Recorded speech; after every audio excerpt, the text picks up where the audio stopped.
So the most damaged chart, and one that's probably most relevant to most Americans, is the Russell 2000 index. That's the small caps. Those are still relatively large companies compared to small business, but it's a bigger index of the broader American economy and isn't necessarily all mega cap companies. It's small caps up through big companies.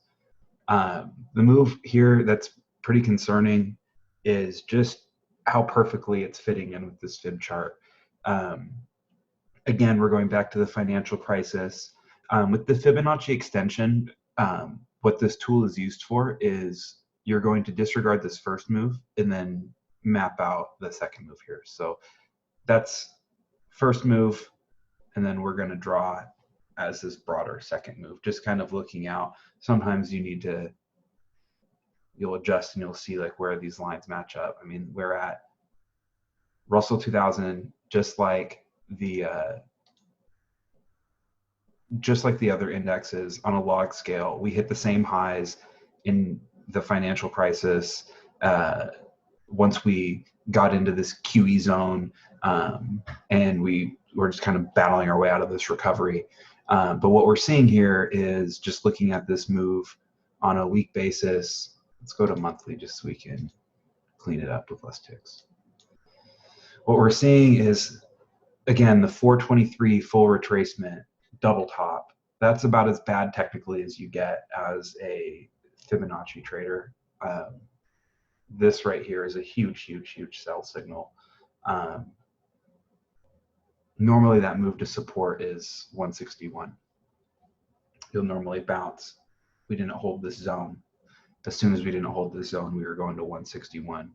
As soon as we didn't close 161, we are on a path to this 100% retracement, which is ultimately we're going back to the highs of the pre-financial crisis, or the recovery of the financial crisis.